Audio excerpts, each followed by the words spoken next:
యేసుక్రీస్తు ప్రభు యొక్క మరణ భూస్థాపన పునరుత్థానాలు అనేది అర్థం కాదు, అది వెర్రి మాట అని రాయబడి ఉంది. అర్థమవుతుందా? అది అర్థమైందంటే, అది గ్రహించినావంటే నువ్వు నిజంగా ధన్యునివి, ధన్యురాలవి. మనకంటే గొప్ప వాళ్ళు ఉన్నారు, జ్ఞానవంతులు ఉన్నారు, శాస్త్రవేత్తలు ఉన్నారు. ఈ మాటని వాళ్ళందరి దృష్టికి ఏ విధంగా కనబడుతుంది చెప్పండి? ఇది వెర్రి మాట, కానీ అది మర్మమై ఉన్నది. మర్మం అది. ఆ మర్మం నిజంగా నీకు ఈరోజు రివీల్ చేయబడిందా, ప్రత్యక్షపరచబడిందా, నువ్వు ధన్యుడివి, ధన్యురాలవే. అది ప్రభు కృపను బట్టి నీకు అనుగ్రహించబడింది. పరలోకములో జీవగ్రంథంలో నీ పేరు రాయబడింది. గంతులు వేయి. నేను చెప్పిన ఈ మాట బైబిల్లో ఉంది, ఉదాహరణకి నేను చెప్పట్లే. ఆ వెర్రి మాట మర్మమై ఉన్నది. నీకు అర్థమైందా? ఎవరెవరికి అర్థమైంది చేయెత్తండి. ఏం అర్థమైంది? యేసయ్య నిజమైన దేవుడు. యేసయ్య నా పాపానికి రావలసిన శిక్ష నేను భరించాలి, కానీ నా వంతుకు భరించినాడు. నేను నరకంలోనికి వెళ్లకుండా అవడం కొరకు, ఆ నరక శిక్ష నుంచి తప్పించడం కొరకు నా కొరకు ప్రాణాన్ని ఇచ్చినాడు. క్రయధనంగా తన ప్రాణాన్ని ఇచ్చినాడు.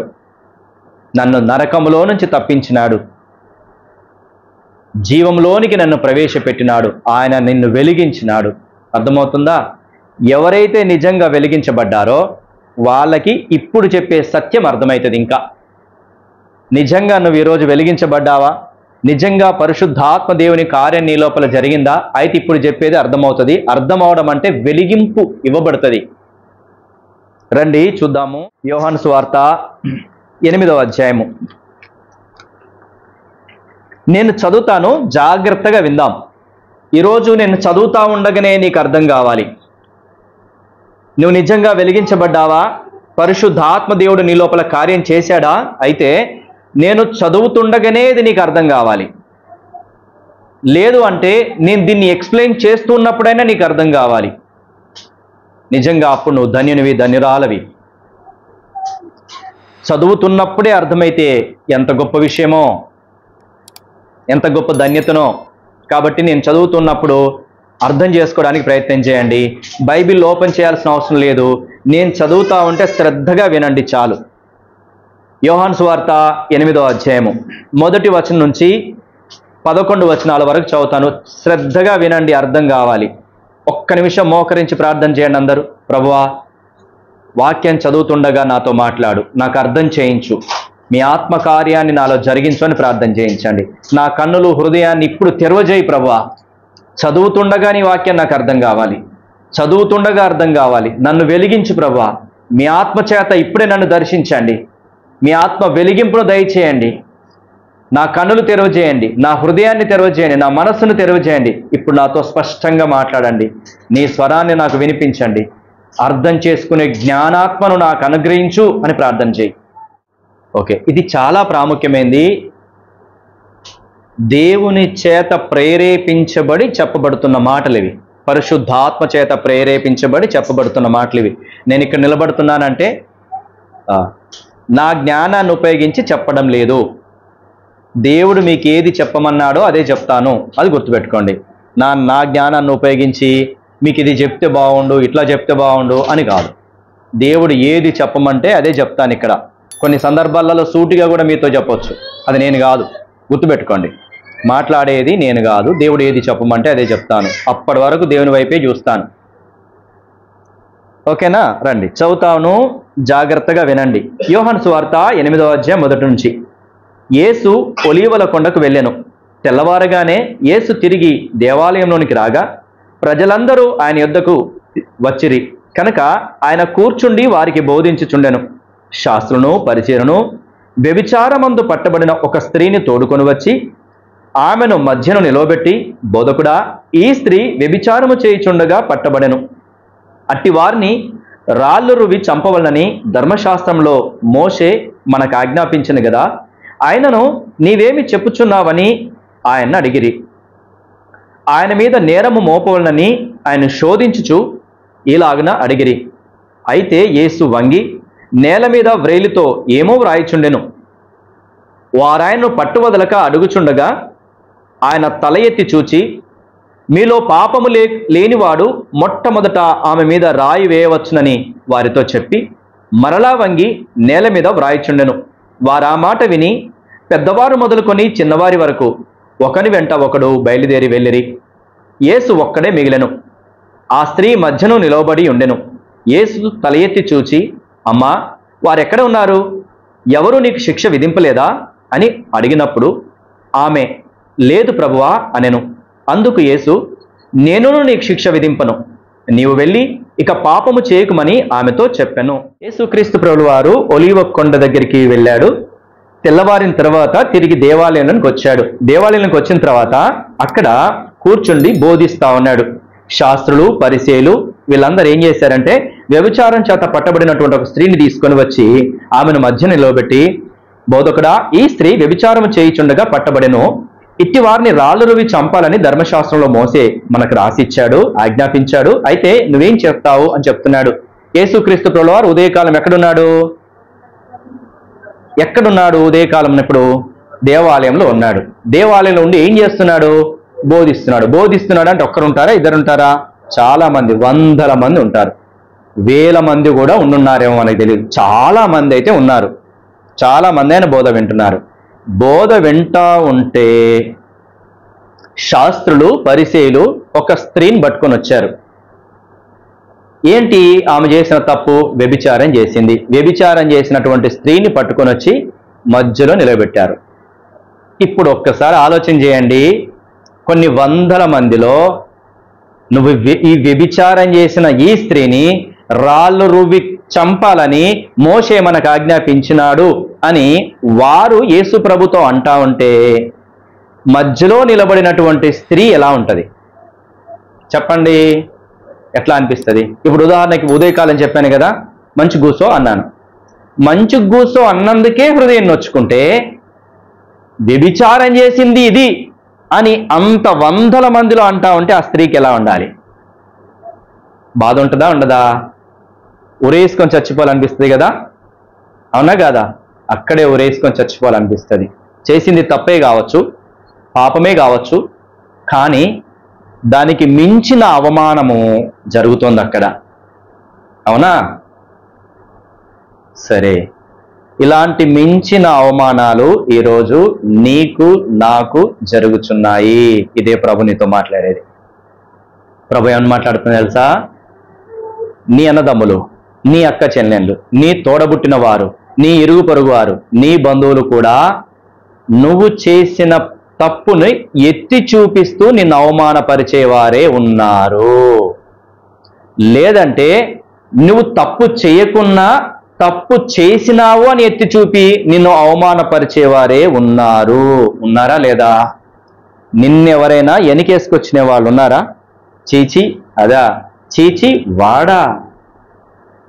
ఒక్కరి ముందు కాదు, ఇద్దరి ముందు కాదు, ఇక్కడైతే అందరి ముందు ఆ స్త్రీని అవమానపరుస్తున్నారు. కానీ మన విషయంలోనైతే మనకు తెలియకుండా రహస్యంగా ఎంతమంది మనల్ని అవమానపరుస్తున్నారా కదా, అవునా? చిచి మల్లేష్ గారు డేంజర్ రఘు, ఇండైరెక్ట్గా ఎంతమంది మనల్ని అంటున్నారో కదా. నీకు తెలుసా? ఇక్కడ కూర్చున్నటువంటి వింటున్నటువంటి నీకు తెలుసా నీ గురించి ఎంత చెడ్డ ప్రచారం చేస్తున్నారో, ఎంతమంది నీకు వ్యతిరేకంగా ఉన్నారో, ఎంతమంది నిన్ను దూషిస్తున్నారో, ఎంతమంది నీ మీద కక్ష కడుతున్నారో, ఎంతమంది నీకు వ్యతిరేకంగా మాట్లాడి నిన్ను అవమానాల పాలు చేయాలనుకుంటున్నారో నీకు తెలుసా? ఒక్కసారి ఆలోచన చేసి చూడు. నీ సొంత వాళ్ళే, నీ బంధువులే, నీ ఇరుగు పొరుగు వారే, నీ స్నేహితులే నీ మీద నిందలు మోపేవారున్నారు, నిన్ను అవమానపరచాలని చూసేవారున్నారు, నిన్ను అనగదొక్కాలని చూసేవారున్నారు, నిన్ను నిందించాలని చూసేవారున్నారు. ఉన్నారా లేదా? ఉన్నారు. అందుకనే ప్రభు ఈరోజు నీతో నాతో మాట్లాడేది. వాళ్ళు ఎలాంటి వారో తెలుసా? ఖచ్చితంగా శిక్షించాల్సిందే అని పట్టుబట్టేవారు కూడా ఉంటారు. అదా, దానికి శిక్ష పడాల్సిందే, వాడికి శిక్ష పడాల్సిందే. శిక్ష పడితేనే మంచిది, వాడిని మెత్తగా తంతేనే మంచిది, దాన్ని తిడితేనే మంచిది, దాన్ని మెత్తగా కొడితేనే మంచిది. దానికి అట్లా కానీ బుద్ధి రాదు, వీడికి ఇట్లా కానీ బుద్ధి రాదు అని అనేవాళ్ళు ఉన్నారా లేదా? ఈరోజు ప్రభు ఏం మాట్లాడుతున్నాడో తెలుసా? ఇలాంటి పరిస్థితుల గుండా ఒకవేళ నువ్వు వెళ్తున్నావేమో. నిన్ను అవమాన పరిచేవారు అనేకుల మధ్యలో నువ్వు ఉన్నావేమో. నిన్ను నిందిస్తున్నారు, నిన్ను అవమానపరుస్తున్నారు, నిన్ను చులకన చేస్తున్నారు. అలాంటి వారి మధ్యలో ఈరోజు నువ్వు వెళ్తున్నావు. బాధ, వేదన, కృంగిపోయిన స్థితి, కొన్ని సందర్భాలలో చచ్చిపోవాలని కూడా అనిపిస్తుందేమో. అనిపిస్తుందా? అనిపించదా? నేరము చేయకుండా వేశారు నేరాన్ని. అవమానాన్ని మనము భరించాలంటే ఎంత కష్టమో కదా. అయితే ఏం జరిగింది ఇక్కడ?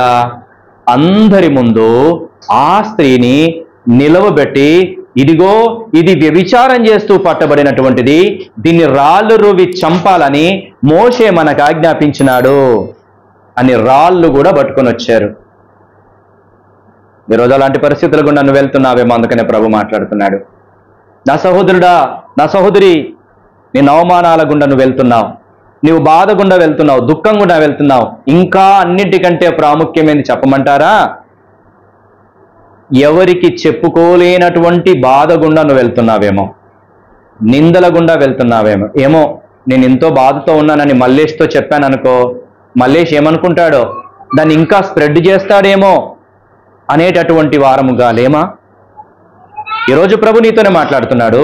ఆయన తన రక్తం ఇచ్చి నిన్ను కొనుక్కున్నాడు, తన కుమారునిగా కుమార్తెగా నిన్ను చేసుకున్నాడు.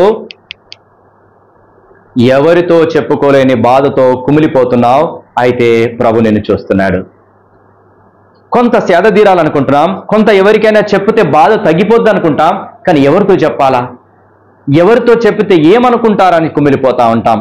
అయితే ప్రభు ఈరోజు నీతోనే నాతోనే మాట్లాడేది. ఏం మాట్లాడతాడైనా, ఏం చేస్తాడైనా అంటే, రండి 7వ వచనంలో, వారాయనను పట్టుబదలక అడుగుచుండగా ఆయన తల ఎత్తి చూచి, మీలో పాపము లేనివాడు మొట్టమొదట ఆమె మీద రాయి వేయవచ్చునని వారితో చెప్పి మరలా వంగి నేల మీద వ్రాయిచుండెను. వారా మాట విని పెద్దవారు మొదలుకొని చిన్నవారి వరకు ఒకని వెంట ఒకడు బయటికి వెళ్ళిరి. యేసు ఒక్కడే మిగిలెను. ఆ స్త్రీ మధ్యను నిలవబడి ఉండెను. యేసు తల ఎత్తి చూచి, అమ్మా, వారెక్కడ ఉన్నారు? ఎవరునూ నీకు శిక్ష విధింపలేదా అని అడిగినప్పుడు ఆమె, లేదు ప్రభువా అనెను. ఇప్పుడు చెప్పండి, ఆమెను ఎవరైనా రాయెత్తి కొట్టారా? రాయెత్తి కొట్టారా? ఆమె ఎక్కడ నిలబడింది? ఆమె ఎక్కడుంది? కృప కలిగిన దేవుని సన్నిధిలో నిలవగలిగింది. ప్రేమ కలిగిన దేవుని సన్నిధిలో ఉన్నది. కొట్టేటట్టు చేస్తాడా ప్రభు? శిక్షించేటట్టు చేస్తాడా ప్రభు? అవమానాల పాలయ్యేటట్టు చేస్తాడా ప్రభు? ఇది కదా ప్రేమ అంటే. ఆయన చేతులకి, ఆయన రెక్కల నీడకి మనం వస్తే అద్భుతాలు చూస్తాం. చీమ కూడా నీ మీద కుట్టడానికి వీల్లేదు. అర్థమవుతుందా? చీమ కూడా కుట్టడానికి వీల్లేదు. ఎక్కడ? ఆయన రెక్కల నీడకి నువ్వు వచ్చి ఉంటే. ఆమె ఎక్కడికి వచ్చింది? ఆయన సన్నిధికి వచ్చింది. ఆయన ఎలాంటి వాడు? ప్రేమ గలవాడు. ఆయన ఎలాంటి వాడు? కృప గలవాడు. ఎంత ఘోర పాపినైనా ప్రేమించేవాడు, నిందలేసేవాడు కాదు, నీ పాపాన్ని ఎత్తి చూపి నిన్ను అవమానపరిచేవాడు కాదు. ఆయన ప్రేమ గలవాడు, ఆయన దయగలవాడు. పాపాన్ని ఎత్తి చూపడు, కానీ నీ పక్షాన నిలబడతాడు. ఒకవేళ నువ్వు కూడా పాపం చేసింది వాస్తవమేమో, కానీ ఈమె కూడా పాపం చేసిందా చేయలేదా? కానీ ఆమె పక్షాన్ని నిలబడలేదా? ఈరోజు నువ్వు కూడా పాపం చేసింది వాస్తవమేమో, తప్పు చేసింది వాస్తవమేమో, కానీ ఆ కృపగల దేవుని సన్నిధికి వస్తే, ఆ దయగల దేవుని సన్నిధికి వస్తే, ఆ ప్రేమగల దేవుని సన్నిధికి వస్తే, ఆయన తన రెక్కలు చాచి నిన్ను తన భుజాల మీద ఎత్తుకుంటాడు. ఆయన నిన్ను కాపాడుతాడు. ఆయన రాయి తగలకుండా, ఎండ దెబ్బ తగలకుండా, వెన్నెల దెబ్బ తగలకుండా, మాటల నొప్పి తగలకుండా ఆయన కాపాడతాడు. తెలుసా ఆ విషయము? ఈరోజు ఆమె రాలేదు. ఆమె వచ్చిందా? అలాంటి దేవుడి సన్నిధికి, ప్రేమ కలిగిన దేవుడి సన్నిధికి, కృప కలిగిన దేవుడి సన్నిధికి, ఆదరించే దేవుడి సన్నిధికి, అక్కున చేర్చుకునే దేవుడి సన్నిధికి ఆమె రాలేదు. తీసుకురాబడింది. తీసుకురాబడితేనే ఆమె పక్షాన ప్రేమ చూపించి ఆమెను మరణంలో నుంచి తప్పించాడే, ఆమె పక్షాన్ని నిలబడి ఆమెకు మేలు చేశాడే, నిందను అవమానాన్ని తొలగించడానికి ఇష్టపడ్డాడే. ఈరోజు చెప్పండి, నిజంగా అలాంటి ప్రేమ కలిగిన దేవుని సన్నిధికి మనం వచ్చి ప్రార్థన చేస్తే విడుదల దొరుకుతుందా? దొరకదా? నెమ్మది దొరుకుతుందా దొరకదా? సమాధానం దొరుకుతుందా దొరకదా? ఆదరణ దొరుకుతుందా దొరకదా? దొరుకుతుంది అని చెప్తున్నాడు. వింటున్నావా సహోదరుడు? నీ కొరకే మాట్లాడేది, సహోదరి నీ కొరకే మాట్లాడేది. నిజంగా ఆయన సన్నిధికి వచ్చి చూడు. నీ మీద ఎంతో మంది నిందలు మోపి ఉండొచ్చు, నిన్ను చంపాలని ఎంతో మంది చూస్తుండొచ్చు, నిన్ను హింసించాలని ఎంతో మంది అనుకుని ఉండొచ్చు. కానీ నువ్వు ఆయన సన్నిధికి వస్తే వారు నిన్ను ఏమీ చేయలేరు. అర్థమవుతుందా? ఏమైనా చేయగలరా?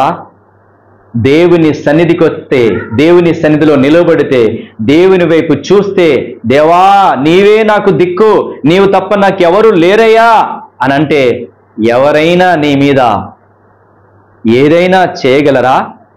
ఏది చేయలేరు. కాబట్టి ఎక్కడ ఉండాలి మనం చెప్పండి? ఆయన సన్నిధిలో ఉండాలా. ఆయన సన్నిధిలో నుంచి వెళ్ళిపోకూడదు. ఆయన సన్నిధిలో నిలిచి ఉంటే ఆయన కాపాడుతాడు, ఆయన నెమ్మదినిస్తాడు, ఆయన సమాధానం ఇస్తాడు. ఎంత గొప్ప ఉపద్రవం నుంచైనా, ఎంత గొప్ప అవమానం నుంచైనా, ఎంత గొప్ప నిందల నుంచైనా ఆయన కాపాడుతాడు. ఆమెను కాపాడాడా లేదా? ఇది నీ జీవితంలో, నా జీవితంలో దేవుడు జరిగించబోతున్నాడు. అయితే మనం ఏం చేయాలా? ఏం చేయాలి చెప్పండి? ఆయన సన్నిధికి రావడం నేర్చుకోవాలా. ఆయన సన్నిధికి వచ్చి మోకరించి ప్రార్థన చేయడం నేర్చుకోవాలా. అలాగే నేర్చుకుంటే ఆయన కాపాడుతాడు, ఆయన విడుదలనిస్తాడు, ఆయన నెమ్మదినిస్తాడు. ఫస్ట్ అది చేస్తాడు. బాధ ఏదైనా, రోగం ఏదైనా, నింద ఏదైనా, అపకీర్తి ఏదైనా దాని నుంచి దేవుడు తప్పించి తన చేతుల్లో, అరచేతుల్లో చెక్కుకుంటాడు ఆయన అని ప్రభు ఈ రోజు నీతో మాట్లాడుతున్నాడు. తర్వాత ఏం జరుగుతుంది? తర్వాత ఆయన చెప్పింది ఖచ్చితంగా చేయాలి. ఆయన ఏం చేయమంటున్నాడు? ఆయన ఏం చేశాడు ఇక్కడ? వారా మాట విని పెద్దవారు మొదలుకొని చిన్నవారు వరకు ఒకని వెంట ఒకడు బయలు వెళ్ళిరి. యేసు ఒక్కడే మిగిలను. ఆ స్త్రీ మధ్యన నిలబడి ఉండెను. యేసు తల ఎత్తి చూచి, అమ్మా వారెక్కడ ఉన్నారు? ఎవరునూ నీకు శిక్ష విధింపలేదా అని అడిగినప్పుడు ఆమె, లేదు ప్రభువా అనెను. ఎవరు కూడా శిక్ష విధింపకుండా ఆమెను కాపాడాడు. ఇప్పుడు నిన్ను నన్ను కాపాడతాడా? కాపాడా? ఆమె తప్పు చేసిన ఆమెనే కాపాడితే, ఒకవేళ తప్పు చేయకుండా మనం నిందలు భరిస్తే, ఆ నిందల నుంచి, అవమానాల్లో నుంచి మన నిజాయితీని రుజువు చేస్తాడా చేయడా? రుజువు చేస్తాడు. అట్లాగే ఒకవేళ తప్పు చేసినా క్షమిస్తాడు అని చెప్పబడుతోంది. ఇంకా ఆయన ఏం చెప్తాడు అన్నది ప్రధానమైనది. ఆయన ఏం చెప్పాడు తర్వాత ఆమెకి? 11వ వచనం ఇప్పుడు ఎవరైనా చదవండి. ఆమె లేదు ప్రభువా అనెను. అందుకు యేసు, నేనును నీకు శిక్ష విధింపను, నీవు వెళ్ళి ఇక పాపము చేయకుమని ఆమెతో చెప్పాను. ఇది ప్రభు చెప్తాడు. ప్రభు దగ్గరికి వచ్చాము, ప్రభు సన్నిధిలో నిలబడి ఉన్నాము. ప్రభు మనల్ని క్షమిస్తాడు, ప్రభు మనల్ని సహిస్తాడు, ప్రభు మన పక్షాన నిలబడతాడు, గొప్ప శిక్ష నుంచి, ఉపద్రవం నుంచి కాపాడుతాడు. ఆయన చెప్తాడు. ఏం చెప్తున్నాడు? ఇక పాపం చేయకు. అర్థమవుతుందా? ఇక పాపము చెయ్యకు అంటాడు. కాబట్టి ఈరోజు ప్రభు నీతో కూడా చెప్పేది అదే. ఇప్పటి వరకు ఎన్నో పాపాలు చేసినావు, లెవిట్ వదిలిపెట్టిక, నేను అన్ని క్షమించేస్తా. నీ మీదికి ఏదైతే శిక్ష రావాలో ఆ శిక్షలన్నింటి నుంచి కూడా తప్పిస్తా. నీ పాపానికి రావాల్సిన శిక్ష నీ మీద నుంచి తప్పిస్తా. నిజంగా ఇలాంటి అనుభవం కూడా నేను చాలాసార్లు వెళ్ళాను, ఒప్పుకున్నాను ప్రభు దగ్గర. ఎందుకంటే తప్పు చేస్తే 100% శిక్ష వస్తుంది. వస్తుందా రాదా? ఖచ్చితంగా వస్తుంది. ఈ సత్యం ఈరోజు నువ్వు కూడా గ్రహించు. నువ్వు తప్పు చేశావు, దాని శిక్ష ఖచ్చితంగా వస్తుంది. కానీ లేట్ అవుతుంది. లేట్ అయినా శిక్ష వస్తుంది. ఇది గుర్తుపెట్టుకోండి. ఏ తప్పైనా చేయి, ఏ పాపమైనా చేయి, దానికి సంబంధించిన శిక్ష ఖచ్చితంగా నీకు తిరిగి వస్తుంది. ఒకరోజు శిక్ష పడాల్సిందే. శిక్ష పడాల్సిందే కాబట్టి, శిక్ష మన మీదకి వస్తుంది కాబట్టి, ఆ శిక్ష మన మీదకి రాకుండా ఉండాలి అంటే ఒకటే చేయాల్సింది. ఏం చేయాలా? అప్పుడే క్షమాపణ అడగడం నేర్చుకోవాలా. ప్రభువా నేను ఇంకొకసారి చెయ్యక, నేను ఇంకొకసారి ఆ తప్పు జోలికి వెళ్ళను, చెయ్యను, దయచేసి నన్ను క్షమించు, మీ రక్తం చేత కడుగు, నా మీద నుంచి నాకు ఆ శిక్ష రాకుండా సహాయం చెయ్యి అని ప్రార్థన చేయాలా. నువ్వు నిజంగా క్షమాపణ అడిగితే, నిజంగా ఇక ఆ పాపము జోలికి వెళ్ళనని తీర్మానం చేసుకుంటే నీ మీదకి ఆ శిక్ష రాదు. తప్పిస్తా నిన్ను. నేను ఎన్నో చాలా విషయాలలో అలాగా నేర్చుకున్నాను, చూశాను కూడాను, నా జీవితంలో అనుభవించి చూశాను. నేను ఆ శిక్ష నా మీదికి రాకుండా నేను కాపాడబడ్డాను. ఎందుకని? ఎలా కాపాడబడ్డాను? హృదయపూర్వకంగా నేను మరలా తప్పు చేయనిక అని తీర్మానం చేసుకున్నాను కాబట్టి ప్రభు నన్ను క్షమించాడు, కృప చూపించినాడు. ఒకవేళ నేను క్షమాపణ అడగకపోతే శిక్ష ఉంటుందా ఉండదా? మరలా పాపం చేస్తే శిక్ష వస్తుందా రాదా? ఖచ్చితంగా వస్తుంది. కాబట్టి ఈరోజు 2 విషయాలు ప్రభు మనకు ప్రాముఖ్యంగా తెలియజేస్తున్నాడు. మొదటిది, ప్రభు సన్నిధికి రా. నిన్ను ఎంతో మంది అన్న వాళ్ళు ఉన్నారు, వాళ్ళందరిలో నుంచి ప్రభు నిన్ను కాపాడతాడు. కాపాడతాడా? కాపాడడా? కాపాడతాడు. ఎంతమంది నిన్ను అవమానపరిచినా, ఎన్ని నిందలు వేసినా అవన్నింటిలో నుంచి ప్రభు నిన్ను కాపాడతాడు, నీ పక్షాన్ని నిలబడతాడు. రెండవది, అయితే ఇక పాపము చేయను అని తీర్మానం చేసుకోవాలి. ఈరోజు నిజంగా నీ పాపాలన్నీ క్షమించబడాలనుకుంటున్నావా? ఆ ఉగ్రత, ఆ శిక్ష నీ మీదకి రాకూడదు అనుకుంటున్నావా? అయితే ఈరోజు నీ పాపాలని ఒప్పుకొని విడిచిపెట్టు. ఈరోజు క్రొత్త జీవితం ప్రారంభించు. ఈరోజే నూతన జీవితాన్ని మనం ప్రారంభించాలి. ప్రభువా, ఇక పాపము జోలికి వెళ్ళను, నువ్వు చెప్పిందే చేస్తా. ఏం చెప్తున్నాడు ఆయన? పాపము చేయకిక. ఇక ఏ పాపము చేయనయ్యా, వాక్య ప్రకారం నడుచుకుంటాను ప్రభువా అని నిజంగా ఈరోజు నీ తీర్మానము వాస్తవమైతే ప్రభు నిన్ను కాపాడేది వాస్తవము. అలా చేద్దామా? మోకరిద్దాము, ప్రార్థన చేసుకుందాం.